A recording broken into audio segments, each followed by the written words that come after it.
Zach Gelb is on the Toyota of Hollywood hotline. You can hear him nationally on the Infinity Sports Network. Comes to us Wednesdays from the WFAN studios in New York City. Before we talk football, I always remind you, get geared up with Canes or Dolphins merch this season at Caneswear in Davie or online at caneswear.com. Gelby, you're our national voice. You saw how the Dolphins started their season in Indy on Sunday. What's the national reaction? Now, get ready for the Hurricanes, get ready for Florida State, and get ready for USF. Your football season is over when it comes to the professional team. That coach, who is Napoleon Dynamite, he is a mess. He is a disaster. He couldn't operate. He couldn't find a way to lead a one-car funeral procession right now. He would get lost on that. He has no control of that locker room. Tyreek, I knew he was going to have a freak out on the sideline. I didn't think it was going to happen in week one. And Tua is healthy right now, and it still went that poorly. So that team's a disaster. Could they beat New England this weekend? Yes, absolutely. New England obviously is not the same old New England with Brady no longer there and Belichick no longer there, and they still struggle with the Dolphins. But that was a team. It's one thing to lose, and it's another thing to get embarrassed. Like if you told me going in, I thought they were going to win the game. But if you told me they would lose the game by 3, okay, not the end of the world. But the way that they made Daniel Jones look like he was Dan Marino, oh, my God, that was embarrassing, pathetic, putrid. I want to hear Hawk defend Mike McDaniel now. Not this week. Yeah. Next Wednesday. You know what? Today's a great day. It's another day closer to Mike McDaniel getting fired. So I'm glad you said that. Is there ever a must-win week 2? Because week 3 is prime time in Buffalo. That's not going to go the Dolphins' way. We all know that. So if you don't beat the Pats this Sunday, you're starting 0-3. Is there a such thing as must win on week 2? Yeah. If they go 0-2 to start this season, you just pile on more. And then you actually start to feel bad leading into that Bills game. Because you know they're not beating the Bills. Unless if Josh Allen gets hurt, there's no shot that they are beating the Buffalo Bills. So you have to have this one. Hey, the inevitable thought is that Grier, McDaniel, like the Dolphins are going to clean house, Gelb. If this does spiral, if they can't beat New England and they're 0-3, like what's your thought process on how to go about that as an owner or as the person calling the shots? Do you kind of just let them ride it out this year because, hey, like this is their last year anyways? Or do you just start axing people in the middle of the season? Like what's your thought process on how that should play out? Yeah, I don't know if you get rid of people 3 weeks into a season. It's definitely possible. But I look around that bye week, right? You guys have bye week like week 11 or week 12. That I don't know, we're looking down the road. You would think that they'd be able to find a way to tread some water. You know, even if they keep on going down and it's ugly and it looks like they're going to drown, you would think that they'd be able to tread some water at some point this season because this team does have some talent. It's not as if they don't have talent, but when the offensive line's been a major question mark the last few years, the defense just got snake bitten the last 2 years with injuries, and they didn't really do enough to address the secondary. Solana could be playing corner for them coming up in 2 weeks up against the Buffalo Bills. And, you got guys that are really good skill position players. When you can't block and when your quarterback is not a great quarterback and you can't cover anyone, things like this happen. And actually, I stole this question from Solana because I thought about it. He asked somebody yesterday, do you he called it the blame pie, right, Solana? Blame pie. Blaming Stephen Ross. Like, do you look at coach? Because the Jacksonville Jaguars haven't done anything, but people don't look at Shad Khan like he's a problem. But people are starting to question Stephen Ross with the Dolphins. Like, does the owner, for him to not have that football man between him and the decision making, do you blame him since they've looked so bad? It is week 1 since they've looked so bad. I blame the owner for one thing.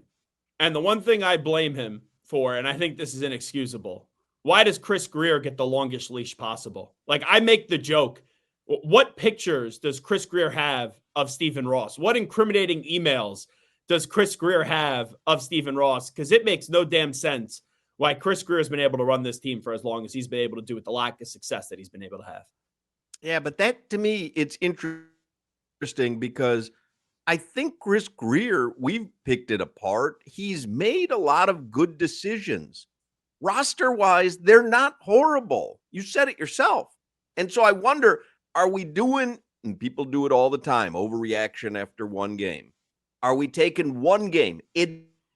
Admittedly, the worst game that I can recall Tua playing, the worst preparation I can recall of any Mike McDaniel-led team. Are we taking one game and putting too much weight on it, being that it was the first game of the season? No, it's because it's the way that Grier and McDaniel also conduct themselves.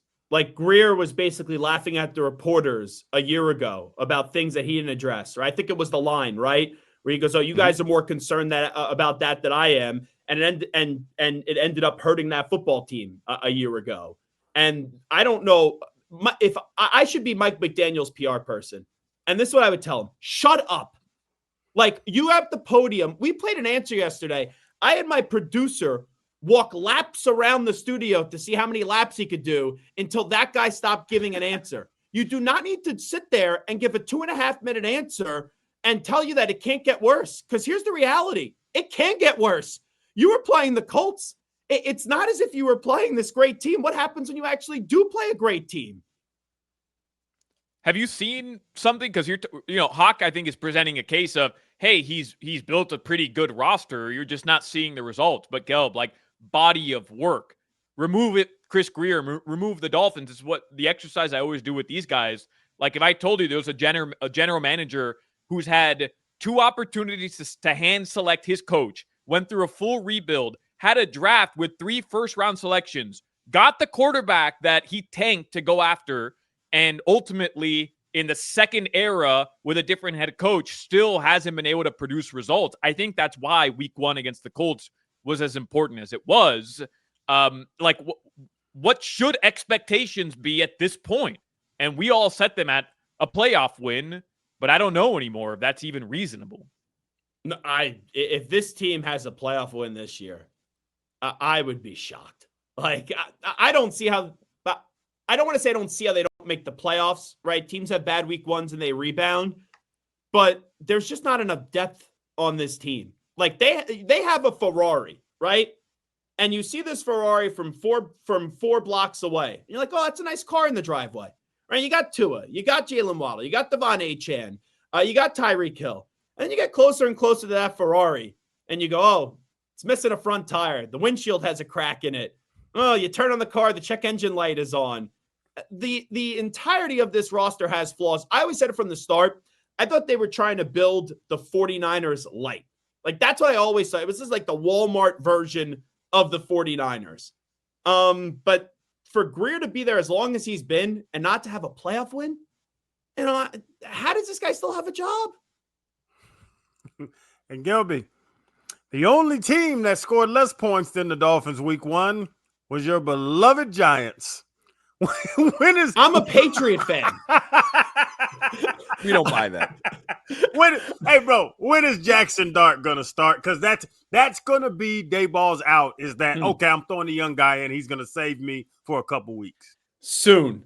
Because even after the game, he did that whole, we'll see. And then, we're going to play Russell Wilson. What they're doing right now, Joe Schoen and Brian Daboll, they know their jobs are on the hot seat. The owner, John Mara, prefers to bring them back next year. But if you unleash Jackson Dart right now and he doesn't play well, or it's the entirety of the season, you don't walk away at the end of the season thinking he's the guy, then there may not be a justification for Daboll and Schoen to come back. So I think they're going to try to keep Jackson Dart wrapped up as long as possible. But if he's not starting by the end of the month or by early October, I'll be absolutely shocked. And I've been saying it from the start. Once I saw him in the preseason, Jackson Dart should be starting for this football team because Russell Wilson is washed and his career ended basically 3 years ago. As long as we're talking about the NFL in general, what do you think about Caleb Williams? You still in on him, out on him? I love Jaden Daniels going into the draft. And I wanted my Patriots, right, towards the end of the season, get the number 2 overall pick so they could get Jaden Daniels. When I look at Caleb Williams, he has the talent. The leadership is an issue. The poise is an issue. And I put the other night more on Ben Johnson than Caleb Williams because Caleb Williams is supposed to get fixed by Ben Johnson. And they had that awesome start right out of the gate where they scored the touchdown. And then it went downhill all after that. And Kevin O'Connell coached circles around Ben Johnson, who I know he said kick the ball out of bounds. You got to make sure the ball goes out of bounds there. So he messed that up. He mismanaged his timeouts. And that guy, Ben Johnson, how arrogant that dude is all off season. Gets the job. Oh, I enjoy beating Matt LaFleur twice a year. Oh, I don't like the tush push because it's not an explosive play. And then a reporter goes, well, you know, it leads to first down and touchdowns. You're the Bears. You never had a 4,000-yard passer. Who is your coach to determine, if you want an explosive play or just a tush push, just get the ball in the freaking end zone. So to see him blow that game, I actually liked it because I don't know if it serves him humble pie, but in my mind, it serves some humble pie to Ben Johnson. Did Justin Herbert launch himself into the elite category of NFL quarterbacks? I feel like he was always kind of floating in the kind of like second to third tier, but that game against Mahomes to beat him again, primetime, second game of the season in Brazil, that was impressive, man. As much as I hate it as a Justin Herbert hater, that was impressive. Let's be real. In terms of talent, he's a top 10 quarterback in this league. Like, if we're drafting quarterbacks, he would be one of the first 10 quarterbacks that are taken. But what he did the other night was damn impressive, but it's only one game. Like, that's a dude, you pay him that much money, you team him up with an elite coach in Jim Harbaugh. He bare minimum has to win one playoff game this year. So it's a good start, but that can't be the highlight of the season, or else you go back into the same thing with Justin Herbert, where you know the talent's really good, but is it the same thing with Phillip Rivers where, you know, when push comes to shove, you don't actually win anything with him? Who would you rather have, Herbert and Harbaugh or Tua and McDaniel?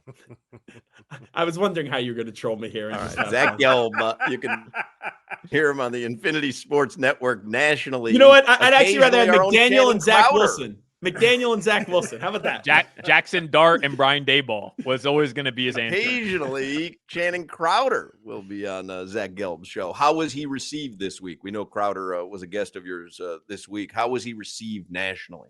Good, but he was talking about how embarrassed he was to see his Florida Gators lose to USF. And then after the interview, I see some video circulating on Twitter of Crowder sleeping during the game. So how locked in were you there, big fella?